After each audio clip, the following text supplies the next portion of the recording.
जय हिंद दोस्तों, स्वागत है आपके अपने इस प्यारे YouTube चैनल आर के राजा ऑफिशियल पर। तो दोस्तों, आज हम लोग बात करने वाले हैं क्लास 10th के सोशल साइंस का। दोस्तों, मैं बता देना चाहता हूं कि इस बार 2022 के एग्ज़ाम में सोशल साइंस के सारे क्वेश्चन इसी में से आएंगे। तो प्लीज़ आप लोग इसको एक बार पढ़ के ही एग्ज़ाम देने जाएंगे और इसमें पूर्ण गारंटी है कि आपका 80 में 40 क्वेश्चंस बनाना रहेगा, जो कम से कम 40 में 40 टकरा ही जाएगा। तो दोस्तों, इसको एक बार ज़रूर पढ़ें। तो चलिए आज हम लोग क्वेश्चन शुरू करते हैं। नंबर 1 क्वेश्चन कह रहा है कि वेस्ट लिटोवेस्क की संधि किन देशों के बीच हुई थी। तो दोस्तों, वेस्ट लिटोवेस्क की संधि जो है रूस और जर्मनी के बीच हुई थी। अगला क्वेश्चन है कि 2 मार्च 1964 में फ्रांस तथा वियतनाम के बीच होने वाला समझौता किस नाम से जाना जाता है। तो दोस्तों देखिए, इसमें 4 ऑप्शन दिया, तीत सिन दिया, कैंटन दिया, हो ची मिन दिया। इनमें से कोई नहीं, लेकिन इसका आंसर इसमें से कोई नहीं है, ठीक ना। अगला क्वेश्चन है कि पूर्ण स्वराज की मांग का प्रस्तावना कांग्रेस के किस वार्षिक अधिवेशन में पारित हुआ। तो 1929 लाहौर में। अगला क्वेश्चन है कि वल्लभ भाई पटेल को सरदार की उपाधि किस किसान आंदोलन के दौरान दी गई। तो दोस्तों, इसको बरदौली किसान आंदोलन के दौरान दी गई थी। अगला क्वेश्चन है भारत के लिए पहला फैक्ट्री एक्ट कब पारित हुआ। तो 1881 में। अगला क्वेश्चन है कि पूंजीपति वर्ग के द्वारा किस वर्ग का शोषण हुआ। तो देखिए दोस्तों, यहाँ पर श्रमिक वर्ग, मध्यम वर्ग, कृषक वर्ग, ये सभी वर्गों का शोषण हुआ था पूंजीपति वर्ग के द्वारा। यानी कि पूंजीपति वर्ग के द्वारा सभी वर्गों का शोषण हुआ था, जिसमें था श्रमिक वर्ग, मध्यम वर्ग, कृषि वर्ग, यानी ये सभी। अगला क्वेश्चन है कि आधुनिक युग में अर्थव्यवस्था के क्षेत्र में होने वाला सबसे बड़ी क्रांति कौन सी थी। तो दोस्तों, औद्योगिक क्रांति सबसे बड़ी क्रांति थी, औद्योगिक क्रांति। अगला जो क्वेश्चन है वो कह रहा है कि भूमंडलीकरण की शुरुआत किस दशक में हुई। दोस्तों, भूमंडलीकरण का शुरुआत 1990 में हो चुका था। उसके बाद है गुटेनबर्ग ने सर्वप्रथम किस पुस्तक की छपाई की। तो गुटेनबर्ग ने सबसे पहले बाइबिल की छपाई की थी, बाइबिल की। उसके बाद है विश्व में सर्वप्रथम मुद्रण की शुरुआत कहाँ हुई थी। तो सबसे पहले मुद्रण की शुरुआत चीन में हुई थी, क्योंकि चीन में ही सबसे पहले कागज़ का आविष्कार हुआ था। और जब कागज़ का आविष्कार वहाँ हुआ तो कागज़ से बनने वाले जो पैसे होते हैं, रुपये पैसे जो होते हैं, मुद्रा, यानी कि कोई भी देश में जो कागज़ का रुपया पैसा चल रहा है वो सब चीन का ही देन है। दोस्तों, नेक्स्ट क्वेश्चन है कि मेढक के प्रजनन प्रक्रिया को बाधित करने वाला रसायन कौन सा है। तो एंड्रीन जो है मेढक के प्रजनन प्रक्रिया को बाधित करता है। अगला क्वेश्चन है बिहार में अति जल दोहन से भूमिगत जल में किस तत्व का संकेंद्रण बढ़ा है। तो आर्सेनिक का संकेंद्रण बढ़ा है, आर्सेनिक का इसका। अगला क्वेश्चन है संविधान की धारा का संबंध किससे है। तो वन्य जीवों तथा प्राकृतिक संसाधनों के संरक्षण से। अगला क्वेश्चन है कि बिहार के कितने प्रतिशत भौगोलिक क्षेत्र में वन का फैलाव है। तो दोस्तों, 7% क्षेत्र में वन का फैलाव है बस बिहार में। अगला क्वेश्चन है एल्युमिनियम बनाने के लिए किस खनिज का आवश्यकता पड़ती है। तो बॉक्साइट की आवश्यकता पड़ती है। भारत के किस राज्य में सौर ऊर्जा के विकास की सर्वाधिक संभावनाएं हैं। तो राजस्थान में। भारत के राजस्थान राज्य में सौर ऊर्जा के विकास की सर्वाधिक संभावनाएं हैं। अगला क्वेश्चन है निम्नलिखित में कौन छोटे पैमाने का उद्योग है। मतलब कि चीनी उद्योग है, कागज उद्योग है, खिलौना उद्योग है, विद्युत उपकरण उद्योग है। क्वेश्चन कह रहा है कौन छोटे पैमाने का उद्योग है, तो वो खिलौना उद्योग छोटे पैमाने का उद्योग है। अगला क्वेश्चन है इसमें कितने विशेष आर्थिक क्षेत्र, ये विकामीन कुछ नहीं होता है, विकसित है। तो यहाँ पर 5, क्योंकि यहाँ पर बाय मिस्टेक से लिखा गया है। अगला क्वेश्चन है कि बिहार की सीमा में रेल मार्ग की कुल लंबाई कितनी है। तो 6283 किलोमीटर रेल मार्ग की लंबाई है। तल चिन्ह की सहायता से किसी स्थान विशेष की मापी गई ऊंचाई को क्या कहा जाता है। तो इसको अस्थानिक ऊंचाई कहा जाता है। जब हम लैंगिक विभाजन की बात करते हैं तो हमारा अभिप्राय होता है किससे, समाज द्वारा स्त्रियों और पुरुषों को दी गई असमान भूमिकाएं से। अगला क्वेश्चन है कि भारतीय संविधान के बारे में इनमें से कौन सा कथन सही है। दोस्तों, इसमें 4 कथन दिया है, इसमें से कौन सा कथन भारतीय संविधान के लिए सही है। तो इसमें ए नंबर जो कथन है कि यह धर्म के आधार पर भेदभाव की मनाही करता है, ये बात बिल्कुल सही है। अगला क्वेश्चन है कि सत्ता में साझेदारी सही है क्यों? तो इसका आंसर होगा कि देश की एकता को कमजोर करती है। यानी कि सत्ता में साझेदारी सही है क्योंकि देश की एकता को कमजोर करती है। अगला क्वेश्चन है वर्ष 1975 ईस्वी को भारतीय राजनीति में किस लिए जाना जाता है? तो भारतीय राजनीति में जाना जाता है देश में आपातकाल लागू हुआ था। जैसे कि अभी कोरोना हुआ था तो इसमें लॉकडाउन हुआ था ना, यानी पूरा देश लॉक हो गया था, यानी कि बंद हो गया था। उसी तरह से देश में आपातकाल की स्थिति आई थी 1975 में और उसको लागू किया गया था, इसीलिए इस वर्ष को भारतीय राजनीति में माना जाता है। अगला क्वेश्चन है बिहार में संपूर्ण क्रांति का नेतृत्व निम्न में से किसने किया? तो संपूर्ण क्रांति का नेतृत्व ये तो आपको पता ही होगा, जयप्रकाश नारायण ने किया था। फिर अगला क्वेश्चन है नर्मदा घाटी परियोजना किस राज्यों से संबंधित है? तो नर्मदा घाटी परियोजना जो है तमिलनाडु, केरल और कर्नाटक राज्यों से संबंधित है। अगला क्वेश्चन है निम्न में से किस लोकतंत्र का प्राण माना जाता है? यानी कि निम्न में से किसे लोकतंत्र का प्राण माना जाता है? तो राजनीतिक दल को लोकतंत्र का प्राण माना जाता है। अगला क्वेश्चन है कि दल बदल कानून निम्न में से किस पर लागू होता है? तो दल बदल कानून सांसदों और विधायकों पर लागू होता है। वो हमेशा सांसद जो होते हैं और जो विधायक होते हैं वो अपना दल बदल सकते हैं, यानी कि इस पार्टी से उस पार्टी में जा सकते हैं। ये तो आप देखते ही होंगे आजकल ज़्यादातर यही सब हो रहा होता है। अगला जो है कि जनता दल यू, ठीक ना, पार्टी का गठन कब हुआ? जनता दल यू पार्टी का, तो आपको बता दूं 1999 में।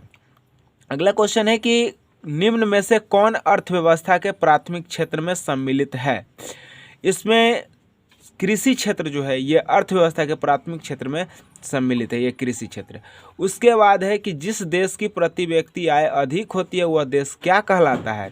तो जिसका प्रति व्यक्ति आय अधिक होगा, यानी कि जिस देश में लोग ज़्यादा कमाएंगे उसको विकसित कहेंगे।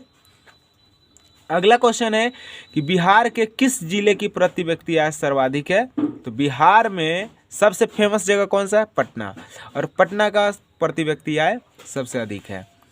भारत का केंद्रीय बैंक कौन सा है? तो रिजर्व बैंक ऑफ इंडिया, ये भारत का केंद्रीय बैंक है। अगला क्वेश्चन है कि व्यावसायिक बैंकों का सर्वप्रथम राष्ट्रीयकरण कब किया गया? तो 1969 में व्यावसायिक बैंकों का सर्वप्रथम राष्ट्रीयकरण किया गया। अगला क्वेश्चन है ऊर्जा के मुख्य स्रोत क्या है? तो ऊर्जा के मुख्य स्रोत इसमें से कोयला भी है, पेट्रोलियम भी है, विद्युत भी है, मतलब इनमें से सभी है, ठीक है। अगला क्वेश्चन है कि इनमें से कौन सी बहुराष्ट्रीय कंपनी है? तो देखिए बहुराष्ट्रीय कंपनी का मतलब है कि वैसा कंपनी जो बहुत सारे देशों में फैला हुआ है। तो देखिए इसमें फोर्ड मोटर्स, यानी फोर्ड कंपनी का जो गाड़ी आती है 4 व्हीलर्स या और भी गाड़ी, तो वो जो है सिर्फ भारत में ही नहीं है या फिर और देशों में ही सिर्फ नहीं है, बल्कि बहुत सारे देशों में है।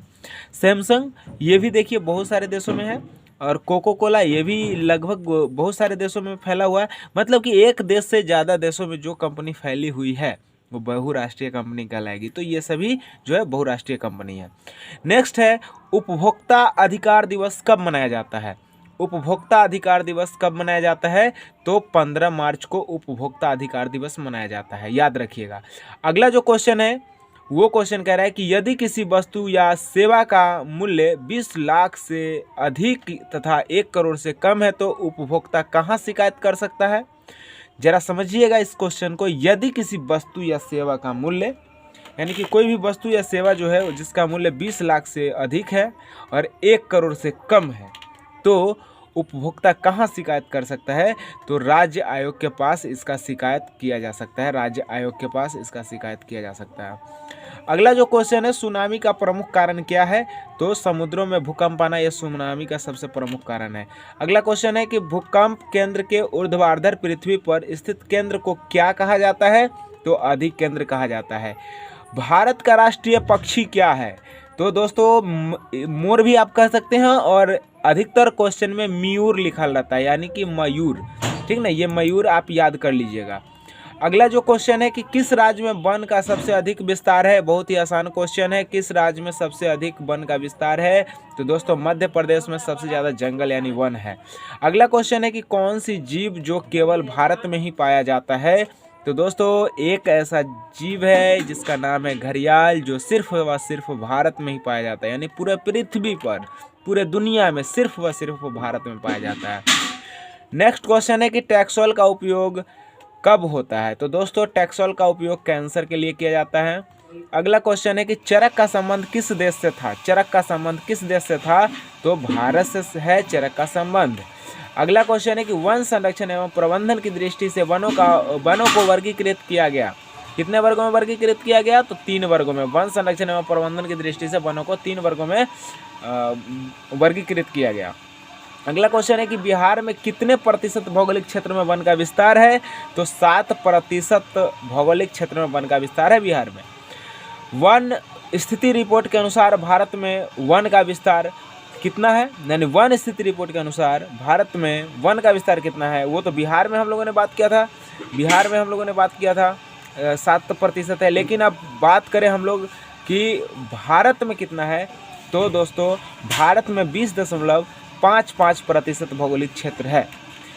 अगला क्वेश्चन है कि संविधान की धारा 21 का संबंध किससे है। संविधान की धारा 21 का संबंध किससे है, तो मृदा संरक्षण से नहीं है, और ना ही जल संसाधन संरक्षण से है, ना ही खनिज संपदा संरक्षण से है। दोस्तों इसका संबंध है वन्य जीवों तथा प्रकृति संसाधनों के संरक्षण से। यहाँ पर दोस्तों गलती लिख दिया गया है, बाई मिस्टेक हो चुका है, तो ये हो जाएगा वन्य जीवों तथा प्राकृतिक संसाधनों के संरक्षण से।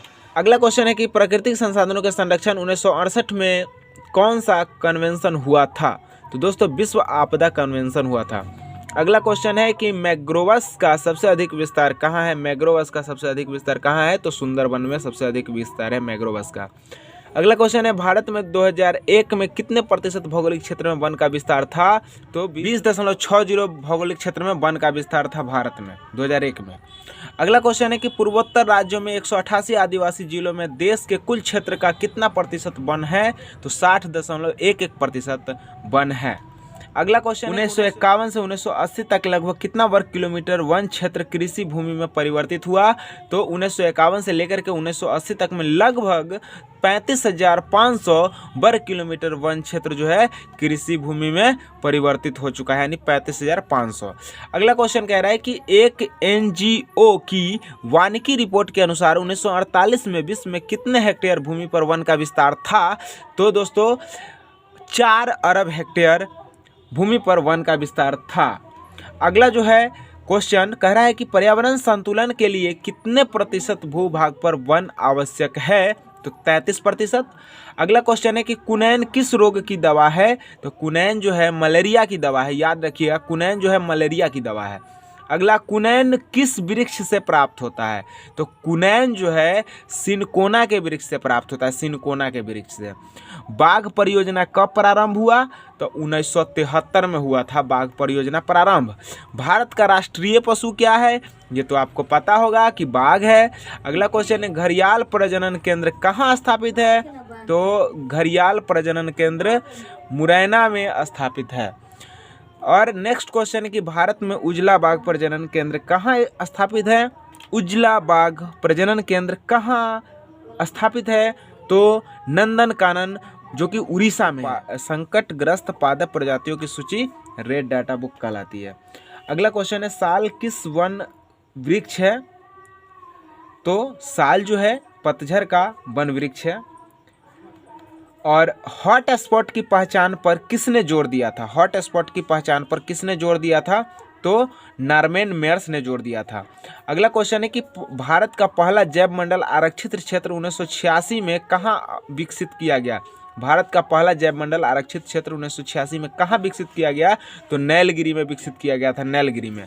अगला क्वेश्चन है कि वन्य जीव बोर्ड की स्थापना कब हुई। वन्य जीव बोर्ड की स्थापना जो है 1952 में हुई थी। अगला क्वेश्चन है कि प्लाईवुड का निर्माण सर्वप्रथम कहाँ शुरू हुआ, तो प्लाईवुड सबसे पहले जर्मनी में। पलाई का पलंग सुने होंगे ना, तो वो जो पलाई वाला जो पलंग बनता है या पलाई का केमारी बनता है या कुछ खिड़की बनता है, कुछ भी चीज़ जो पलाई का बनता है उसी को हम लोग प्लाईवुड कहते हैं। और इसका शुरुआत जो है ना जर्मनी में हुआ था। लेकिन आप लोग पलाई का पलंग तो सुनवे किए होंगे। चलिए नेक्स्ट क्वेश्चन देखते हैं। वन संरक्षण अधिनियम कब लागू किया गया, तो वन संरक्षण अधिनियम होगा 1980 में। हालांकि यहाँ पर गलती लिख दिया गया है, लेकिन आपका सही आंसर इसका होगा 1980 में। आप लोग 1980 याद कर लीजिए। और अगला क्वेश्चन, सुंदरबन कहाँ है? तो पश्चिम बंगाल में है सुंदरबन। दोस्तों मैं आपको एक बात कहना चाहूँगा कि आप लोग अगर सोशल साइंस के दिन अगर एग्ज़ाम देने जाते हैं तो एग्ज़ाम देने जाने से पहले एक बार इस वीडियो को ज़रूर देखें, फिर एग्ज़ाम देने जाएं। गारंटी है कि इसमें, और हमें जहाँ तक अनुभव है कि ज़्यादा से ज़्यादा क्वेश्चन टकराएगा। दोस्तों मैं आपसे बस एक बात कहना चाहूँगा कि ये जो प्रश्न है सोशल साइंस के, जब आप अभी देख रहे होंगे तो मुझे आशा है कि बहुत ही अच्छा लग रहा होगा, और आप इसको एक बार और देख लेंगे तो शायद ये पूरा प्रश्न आपको याद हो जाएगा और आप लोग आसानी से जो आपका एग्ज़ाम होगा उसमें सही सही प्रश्न का जवाब दे पाएंगे। तो दोस्तों अगर आप मेरे चैनल पे नए हैं तो कर लीजिए मेरे चैनल को सब्सक्राइब। नीचे रेड कलर का बटन होगा, उस बटन को क्लिक करिए और बगल में आएगा एक घंटी, और घंटी जब आएगा तो उस घंटी को दबा दीजिए। दबाने के बाद जो है उस पर 3 ऑप्शन आएगा, जिसमें सबसे ऊपर ऑल का ऑप्शन होगा, उसको क्लिक करिए और फिर आप हो जाइए निश्चिंत। क्योंकि जब भी मैं साइंस का, सोशल साइंस का, हिंदी का, इंग्लिश का या फिर गणित का यानी मैथमेटिक्स का अगर कोई भी वीडियो ऑब्जेक्टिव या सब्जेक्टिव लेकर के आऊँ तो सबसे पहले आप तक पहुँचे। तो इसके लिए प्लीज़ सब्सक्राइब ज़रूर कर लें। और निश्चित रूप से मैं आपको बता देना चाहता हूँ कि जो क्वेश्चन मैं बता रहा हूँ ये क्वेश्चन इस बार जो एग्ज़ाम होने वाले हैं इस एग्ज़ाम में निश्चित रूप से रहेंगे। तो कृपया इसको ज़्यादा से ज़्यादा बार देख लें, और अगर नहीं समझ में आ रही है तो हमें कमेंट करके बताएं, और अगर आपको इसमें कुछ प्रॉब्लम दिख रहा है तो प्लीज़ हमें बताएं, हम इसका फिर से समाधान करने की कोशिश करेंगे। चलिए दोस्तों हम थोड़ा सा और आगे चलते हैं और इसमें अभी और क्वेश्चंस हैं। जैसा कि मैंने आपको बता दिया कि सुंदरबन कहाँ है, तो पश्चिम बंगाल में है। उसके बाद जो अगला क्वेश्चन था कि किस खनिज को उद्योग की जननी कहा गया है, तो लोहा को उद्योग का जननी कहा गया है। अगला क्वेश्चन है कि सीमेंट उद्योग का सबसे प्रमुख कच्चा माल क्या है, तो चूना पत्थर सीमेंट उद्योग का सबसे प्रमुख कच्चा माल है। उसके बाद अगला जो क्वेश्चन है कि एल्युमिनियम बनाने के लिए किस खनिज की आवश्यकता पड़ती है, तो एल्युमिनियम बनाने के लिए बॉक्साइट की आवश्यकता पड़ती है। याद रखिएगा, एल्युमिनियम बनाने के लिए बॉक्साइट की आवश्यकता पड़ती है। अगला क्वेश्चन है कि भारत का सबसे बड़ा लौह उत्पादक राज्य कौन सा है, तो दोस्तों कर्नाटक भारत का सबसे बड़ा लौह उत्पादक राज्य है, कर्नाटक। अगला क्वेश्चन जो कह रहा है वो है कि निम्नलिखित में कौन अधात्विक खनिज का उदाहरण है, तो अभ्रक अधात्विक खनिज का उदाहरण है। अगला क्वेश्चन है कि उड़ीसा किस खनिज का सबसे बड़ा उत्पादक है, तो उड़ीसा जो है मैग्नीज का सबसे बड़ा उत्पादक राज्य है जो कि भारत में पड़ता है। अगला क्वेश्चन है कि इनमें से कौन लौह युक्त खनिज का उदाहरण है, इनमें से कौन लौह युक्त खनिज का उदाहरण है, तो मैग्नीज लौह युक्त खनिज का बहुत ही अच्छा उदाहरण है।